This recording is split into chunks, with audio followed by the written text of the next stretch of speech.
ఏపీలో ఎడతెరిపి లేకుండా భారీ వర్షాలు కురుస్తున్నాయి. భారీ వర్షాల కారణంగా ఉమ్మడి ఏలూరు జిల్లాలో ఎర్ర కాలువ మహోగ్ర రూపం దాల్చింది. తణుకు మండలంలోని దువ్వ ఆక్విడేట్ను తాకుతూ ప్రమాదకర రీతిలో వరద నీరు ప్రవహిస్తోంది. దీంతో ఆక్విడేట్ వద్దనున్న గుడిసెలు పూర్తిగా నీట మునిగాయి. దీనిపై మరింత సమాచారం మా ప్రతినిధి రాజు అందిస్తారు.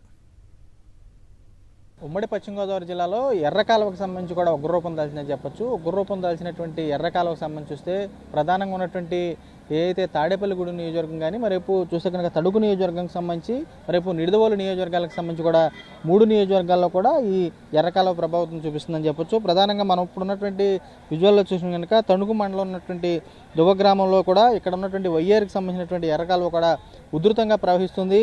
ఇక్కడ ఉన్నటువంటి ఉధృత ప్రవాహానికి సంబంధించి నిన్న చూస్తే కనుక 8 అడుగులు ఉన్నటువంటి మేర నీటి మట్టం కూడా ఈ రోజుకి సంబంధించి చూస్తే కనుక 11 అడుగుల మేర కూడా నీటి మట్టం చేరిందని చెప్పొచ్చు. చూస్తే ఈ బ్రిడ్జికి సంబంధించి చూసిన కనుక ఇక్కడ ఉన్నటువంటి ఏదైతే అక్విడేట్ సంబంధించి దువ్వ అక్విడేట్ ఉందో ఈ అక్విడేట్ను కూడా తాకుతూ వెళ్తున్నటువంటి పరిస్థితి కూడా ఉంది. నీరు 11 అడుగుల మేర ప్రవహిస్తుందో కూడా ఇక్కడ ఉన్నటువంటి అధికార యంత్రాంగం కూడా అప్రమత్తం అయ్యారు. మరోవైపు రెవెన్యూ కానీ పోలీసు కానీ పూర్తి స్థాయిలో కూడా సిబ్బంది కూడా పూర్తి స్థాయిలో ఇక్కడ ఉన్నటువంటి ప్రజలను కూడా పూర్తిగా అప్రమత్తం చేశారు. రైతాంగాన్ని కూడా చూస్తే కనుక ఇక్కడ ఉన్నటువంటి ఏదైతే విజువల్లో చూస్తే కనుక ప్రధానంగా గుడిసెలు ఏదైతే ఇక్కడ ఉన్నటువంటి ఈ అక్విడేట్కి సంబంధించినటువంటి ఆనుకుని అంచున నివసిస్తున్నటువంటి ఎవరైతే ఉన్నారో వాళ్ళకి సంబంధించినటువంటి సంచార జాతులకు సంబంధించి ఉన్నారో వారికి సంబంధించినటువంటి గుడిసెల పూర్తి స్థాయిలో కూడా మునిగిపోయినటువంటి పరిస్థితి కూడా కనపడుతుంది. ఇక్కడ ఉన్నటువంటి సుమారు 50 గుడిసెల వరకు కూడా ఉంటాయి. వారిని పునరావాసం సంబంధించి కూడా తరలించి పూర్తి స్థాయిలో కూడా ఏర్పాట్లు చేశారు. చూస్తే కనుక ఇక్కడ ఉన్నటువంటి వారిని కూడా గత 10 సంవత్సరాల నుంచి కూడా ఇక్కడ ఉన్నటువంటి పురుగు గుడిసెలకు సంబంధించి కూడా పూర్తిగా ముంపుకు గురవుతున్నాయి. ఈ ముంపుకు గురవుతున్న తరంలో కూడా గత ప్రభుత్వ హయాంలో కూడా వీరందరూ కూడా పునరావాసం సంబంధించినటువంటి ఇబ్బంది కలుగుతున్న తరుణంలో పూర్తిగా వారికి కూడా కాలనీలకు సంబంధించి కూడా స్థలాలు కూడా కేటాయించారు. ఆ తరుణంలో వారు వెళ్ళకపోవడంతో కూడా ఇక్కడ ఉన్నటువంటి పూర్తి స్థాయిలో కూడా నీటి మట్టం చూస్తే కనుక 11 అడుగులు రావడంతో కూడా గట్టుకు కూడా ఎగబాకడం కూడా ఉన్నటువంటి ఇళ్ళకి సంబంధించినటువంటి ఆవాసాలన్నీ కూడా పూర్తిగా పూర్తిగా నీటితో మునిగిపోయాయని చెప్పొచ్చు. వీరికి సంబంధించి కూడా చూస్తే ఇప్పటికి సంబంధించి ఈ బ్రిడ్జికి సంబంధించి కూడా ఏదైతే పూర్తి స్థాయిలో ప్రమాదకర స్థాయిలో కూడా నీరు వెళ్తున్న తరుణంలో పూర్తిగా బేటలు కొట్టుకున్నటువంటి ఈ బ్రిడ్జికి సంబంధించి కూడా పూర్తిగా అధికార యంత్రాంగం కూడా అప్రమత్తం చేస్తున్నారు.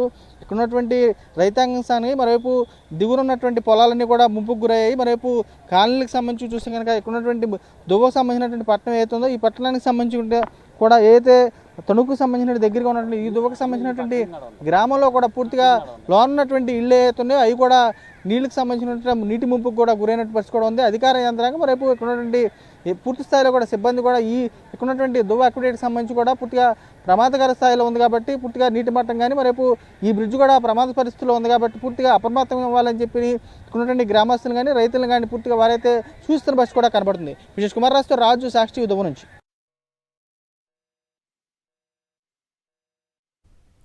గత 4 రోజుల నుంచి కురుస్తున్న వర్షాల కారణంగా నందిగామ నియోజకవర్గంలో వాగులు వంకలు పొంగి పొర్లుతున్నాయి.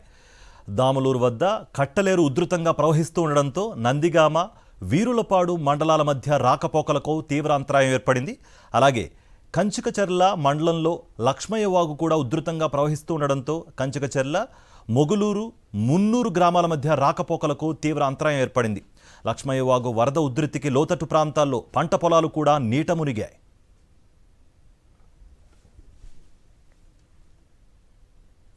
తూర్పుగోదావరి జిల్లా కోరుకొండ మండలం శ్రీరంగపట్నంలో నెలిపూడి కాలువ పొంగి ప్రవహిస్తుండడంతో సమీప ప్రాంతాలన్నీ జలమయమయ్యాయి. సూరంపాలెం ప్రాజెక్టు నుంచి నీటిని దిగువకు విడుదల చేయడంతో నెలిపూడి కాలువకు వరద ఉధృతి పెరిగి శ్రీరంగపట్నం గ్రామాన్ని ముంచెత్తింది. వరద నీరు పంట పొలాల్లోకి చేరడంతో వరి నాట్లు కుళ్ళిపోయే పరిస్థితి వచ్చింది.